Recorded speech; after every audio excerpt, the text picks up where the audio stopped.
Good morning, ladies and gentlemen, to the mid-morning session on day one here at the Forum. Our first speaker this morning is Richard Hyde, founder and exec chairman of West African Resources. West African Resources is a great example of the success that Australian gold miners have had in Africa. After the initial discovery of the high-grade M1 deposit at its Sambrado project in Burkina Faso in 2015, the company has rapidly established itself amongst ASX's lowest cost gold producers, with first production from the 280,000 ounce per annum Sambrado operation delivered in early 2020. Our next speaker has played a pivotal role in WAF's evolution, having founded the company in 2006, leading the company through its IPO in 2010 and the discovery, financing and development of Sambrado, as well as driving company growth and securing the longer-term future of the company through the acquisition of the Toyga gold deposit in 2020. Please welcome our next speaker, Richard Hyde.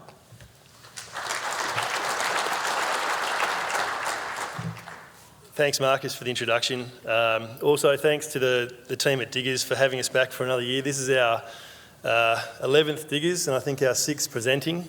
And it seems not that long ago that I bumped into Nick Georgetta in the Mintrex office in Perth. It was about 5 years ago, and I begged him for a speaking slot. I said, Nick, we're onto something. I think we've really found it this time. So after a couple of false starts before that, I'm here to talk about West African Resources, and we are the ASX's newest gold producer in West Africa.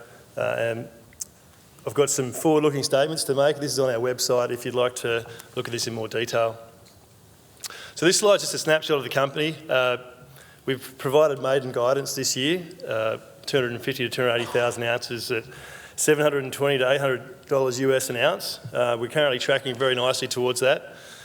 During the year, we increased our resources, so we're now over 5 million ounces of resources at around 2 grams per tonne. We've got a reserve of about 1.5 million ounces. That'll be increasing this year with the addition of the newly acquired Toyga deposit. We've got a production target of just under 3 million ounces, so that's including some inferred resources that we've done some modelling on. We've also got a lot of exploration ground in Burkina, still over 1,200 square kilometres of ground. Currently our market cap's about 980 million, and we've still got about $111 million in debt, US dollars in debt, owing to our lenders Taurus. So the question I get a lot is why West Africa, and what's the security situation like, and why would you want to go there? I went to West Africa as a young geologist in my 20s. I came back in 2006. I went back again the next year and founded West African Resources.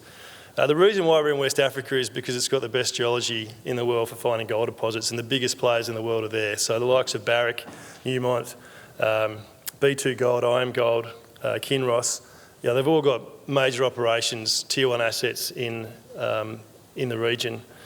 It's a number 1 region for globally significant deposits, second largest producing region globally. It's had incredible growth in discovery and resources over the last decade, and also that's been done at a very low cost. And on the slide on the right hand side you can see we didn't quite pip Perseus on this last quarter, but we hope to by the end of the year. But the two lowest cost producers on the ASX right now are West African gold producers in West African Resources and also Perseus. Just on our capital structure, the shareholding's changed a lot over the last 5 or 6 years. So we're truly an institutional grade company now. Over 75% of the company's held by institutions.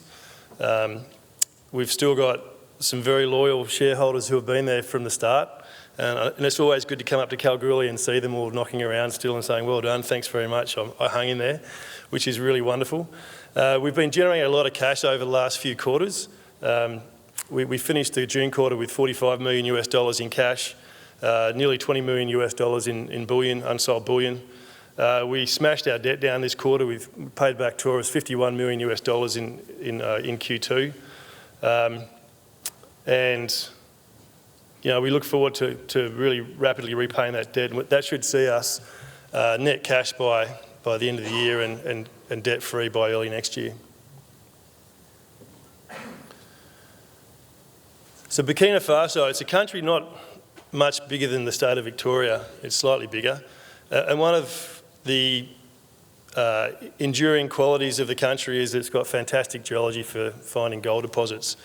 There's been more than a dozen put into production in the last decade. It produces well over 1 million ounces a year now, and particularly with West African bringing Sambrado on in the last 12 to 18 months. There's a number of plus 5 million ounce deposits. There's really strong support from the North American institutions, Australian institutions for companies operating there. It has had its challenges with security in the north. The country is undergoing a refugee crisis as well at the moment, with more than 1 million people displaced over the last sort of 5 or 6 years. But notwithstanding that, the government of Burkina Faso is dealing with that with dignity, and we're doing our bit to help as well by becoming a significant royalty and taxpayer in the country. So just the key metrics on Sambrado. It's a solid plus 200,000 ounce a year producer for more than the next decade. Like I mentioned previously, over 5 million ounces in resources, and we're really rapidly building our reserve base. We've opted for conventional underground and open pit mining using contractors, so good Australian contractors in Burncut for the underground and Parenti on open pits. And they're doing a great job for us. We updated our life of mine plan recently, which takes it out to about 2032 or 33, so there's plenty of mine life left. It's a conventional circuit, excellent recovery with high gravity recovery and just a conventional SABC circuit. We've been in production since March last year. That was our first bar of gold, which is very exciting. And we're doing that, probably industry-leading safety standards. Our TRIFR at the moment is well below 1.5, which is probably one of the best on the ASX. And we've currently just hit I think it's 820 days LTI free. I think there's 8 million hours worked now without a lost time incident, which is excellent. And like I just mentioned, we've just paid $25 million in tax in the last quarter. There's 27.5% corporate tax. We're also paying royalties, and there's another 1% that goes to a community dividend, which is for community projects. So we're really giving back in Burkina Faso. This shows our resource growth over the last 5 or 6 years. And really, you can see the last 12 months, we've had a big step up with both with Toyga coming in, which was an acquisition, an asset we've acquired from B2 Gold, and also through really aggressive drilling on the underground on M1 South. So we've added about 2 million ounces to the resource base in the last 12 months. We'll be aggressively drilling over the next 12 to 24 months, so over 100,000 metres a year. We look forward to updating our resource and reserve statement in early 2022.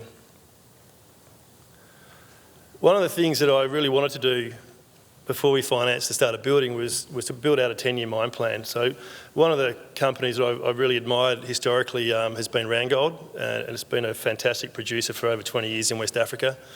And also B2 Gold, another significant producer in West Africa, and they always have 10-year mine plans. So we work really hard once we put Sambrado into production to work on a really robust 10-year mine plan. I'm really pleased to get that to a point where it's a solid plus 200,000 ounce a year producer. This year we should be well within our range for guidance, over 250,000 ounces, and you can see we've got very high production for the next few years. The next 3 years are 100% based on reserves, and we're doing our best to infill the inferred resources, and we'll convert those over the coming sort of year or two. We've had 5 quarters of production, and each quarter has been better than the last quarter. That's all I tell to our guys on site. We've just got to keep doing better than last quarter, and we did 64,000 ounces in the June quarter. Our costs came down again to about $928 an ounce for all the sustaining costs. We loaded up with quite a bit of sustaining capital in the last 2 quarters, so we expect that to improve significantly for the next 2 quarters going forward. We generated $62 million in operating cash flow, and that's after paying $25 million in tax to the government for our the fiscal year or financial year 2020. So it's a significant quarter, and we look forward to generating more and beating that quarter in the next one, and in the December quarter. Currently we're operating the plan. The process plant's achieving about 94% recovery. The open pits are performing really well. We're finally on to the full run rate, or close to full run rate, with the underground, ramping up to about over 100,000 tonnes last quarter. And we're on track to meet our guidance. What's driving the increase, or the decrease in costs and the increase in production right now, is M1 South. And this has been a fantastic little ore body from when we discovered it in 2016. It averages well over 1,500 ounces per vertical metre, so not a lot of development required to generate a lot of cash flow. And you can see in the end of 2020, we put in some 1 kilometre holes at depth, and it's very consistent. We hit it again. The vertical continuity on this ore body is remarkable. So we hit some very solid results at about 1 kilometre vertical. We've done some modelling on that and included that into our long-term planning as well. So we've got some really good work programs in progress this year, advancing the decline to nearly 400 vertical metres. We've got development ongoing, so we're now in a situation where we're kind of back-to-back stoping, which is where we've wanted to be for the last sort of 18 months or since we broke ground on the underground. So that'll see continuous flow from the underground for the next, or certainly into 2022. We've got infill drilling commencing later this year. We've got some drilling going on under the northern chute, which we haven't done a lot of work on, so expect some good results from there coming forward in the near future. And we've also got a paste fill study going on as well, so we'll see if we can make some improvements with the sequencing underground. So fill the mill is M5. We basically sized our mill and plant on M5, which provides the bulk of the feed for the project. It's a really nice ore body. If I could find another one of these somewhere, I'd definitely go for it. It's 20 or 30 metres wide. It's consistent. It's about 1.5 grams. It's got high recoveries. It's very simple to mine and to operate. So it's a very solid sort of de-risking part of our strategy. The recent acquisition is Toyga. We acquired this last year from B2 Gold, who discovered it in about 2016 or 17. This is a very, very solid deposit as well. It's got some huge widths, so 200 to 300 metres wide, and there's slabs of 100 to 200 metres vertical as well in it. So it's going to give us the opportunity to use some large tonnage open pit mining methods, so free facing, big slabs, maybe 10 metre faces, and really get into it. It's also got excellent metallurgy, about 90% recoveries, and we expect this will deliver about 100,000 ounces a year over 6 or 7 years from about 2024 onwards. We're currently progressing this. We're close to finishing the permitting and getting that submitted to the government, so we're working on our environmental and social plans, and also we're following on from B2's good work in the area with the social and community programs. Now, one of the most important things about working in Africa is your social licence to operate. And because it's different to doing work in other parts of the world, when you are developing a project, you're actually negotiating directly with the people living on the project. And often it's what I think are the most important people who get there first, the exploration team, because these field assistants and geologists are the first ones to employ people from the local area, and that kind of starts the relationship going forward, which is really important. We've got a policy of leaving behind a positive legacy, so we're already planning on that. We've already started putting our livelihood restoration plan into action, which has been 2 years of hard work, so we've got some very good programs going forward there. When we started working in the area, the soil and the sort of farming areas were already degraded and denuded. There was basically no topsoil at all, so we're working really hard with our local farmers to improve the area for cultivation. We've got programs to provide fodder, to grow some fodder from inside the mining area as well. So it's not that we're only kind of temporarily renting this space from these people, and we expect to hand it back in good shape one day. We're improving all the time with our ENS. We've got regular audits going on of the work that we're doing, and we're holding ourselves to the highest standards possible. So some of our livelihood restoration programs that we're doing, you can see some nice photos here of a weaving workshop, so creating sort of benefits for the local community. One of the things I'm really passionate about is education.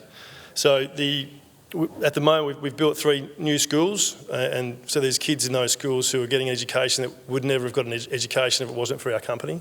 We've also provided electricity and solar power to 5 schools, and it's really important that we keep working on our social licence to operate and make a positive difference, because often the feedback from investors and from lay people is that mining is bad and it creates a mess and you leave behind a mess. Well, that's certainly not our policy at West African Resources.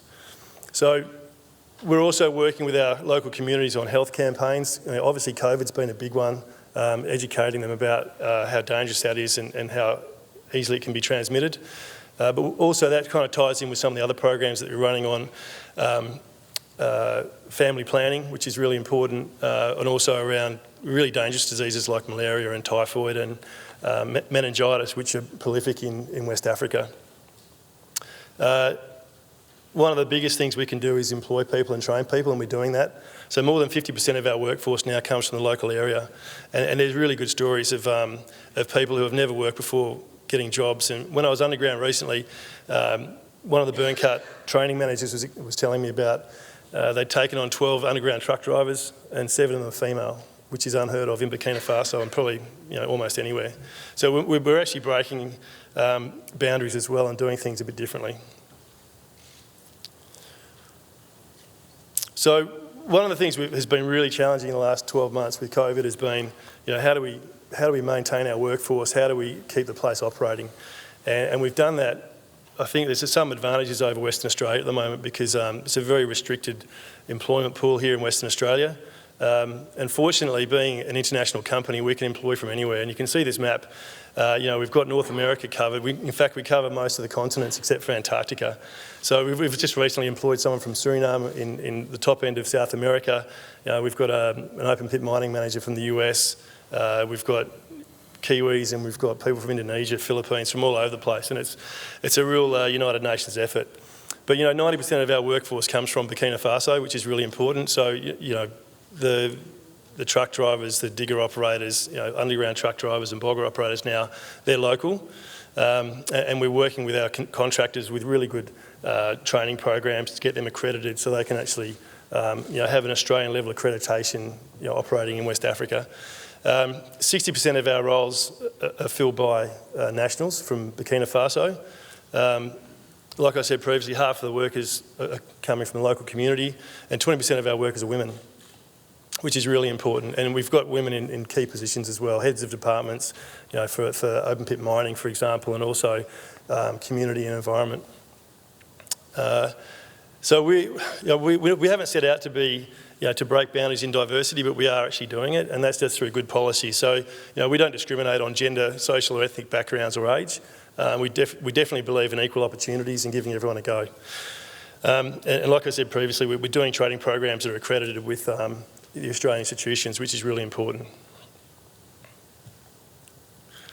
So the question is, why invest in West African Resources? Well, I think we're doing everything right, and we've set ourselves a real challenge on guidance this year. We didn't go for it was something that I thought would be easy to achieve. We've actually really set a bar pretty high.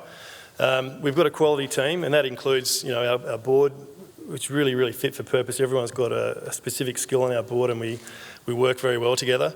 Our management team, as I mentioned before, it's a United Nations effort, including the bulk of our people coming from Burkina Faso, and we're committed to training them and transitioning and handing those skills over. We're aligned with shareholders, so that's something I think is really important. So myself being a shareholder, most of our company's employees, either shareholders or their incentive programs are aligned to real targets that benefit shareholders. I've already mentioned our guidance, and we've got a long mine life which is unhedged at the moment. So I think if you want exposure to gold, in US dollar gold, I think West African Resources is one of the best companies you could invest in. We're working on our social licence to operate, and that's continuous. You can never sort of relax on these sort of issues. And we're implementing our environmental and social management system to be aligned with world best practice standards. We've had 5 continuous quarters of better production, and that's going to continue. Our costs are coming down, and I'm confident that we'll be well within our range on cost and production by the end of this year. And that gives us another 10 years of significant free cash flow. going forward. We've also got a lot of exploration ground that we are working on, and I think we'll find more deposits in those. There's no reason why we can't find another M1 South or another M5 in the portfolio that we've got. We're still drilling, and we'll actually look to significantly increase our reserve base by the end of this year, and we'll report that in the first bit of next year. And one of the things that I love as being an exploration geologist is drilling, and we're not going to stop. So aggressive drilling and creating more value for the drill bit, which is where we've done it so far. Thanks very much. I'm happy to take some questions. Thanks, Richard. Got a couple of minutes left. Is there any questions from the audience? No? No? Okay, oh, there you go. Just sorry, down the front, John. Great presentation, thanks Richard. M&A on the agenda, given you've done it now, 5 quarters increasing cash flow, where are you going now? We'll have a look at Resolute, shall we? Oh, look, we're always looking. You know, I've got a brief on pretty much every company operating in West Africa right now. You know, the next sort of asset we go for is going to be in the region. It's in the name, and it's sort of where we're comfortable, and we've got our sort of, I think we've got an edge. There are a lot of good stories on the ASX that we're watching very closely. I think Tietto's going well. Firefinch has just done really well recently. I think that there's some really good stories, and the difference in West Africa with the new projects is you can generate significant cash flow early, new cash flow, because when you're operating from surface, you've got often free milling, cheap ounces, which isn't that common here in Australia anymore. So, yeah, we're keen to keep growing the company, and I think now that you go through an enormous learning process, when you do this, and there's a lot of stuff I would do differently now, and I think that we're all the wiser for it. Thanks. Just got one more quick question here from the live stream, just on cost pressures. We've seen lots of cost pressures here locally in Australia. Just what are you seeing over there in West Africa, and if so, how are you dealing with it? Yeah, well, that's one of the challenging things when you set guidance, particularly around costs, because we set those at the end of 2020. During the year, we've seen significant increase in labour costs. We're still managing to hire people because we've got a broader network that we can hire people from. So it's not as tough as, say, Western Australia at the moment. But we're still seeing significant increase in salaries.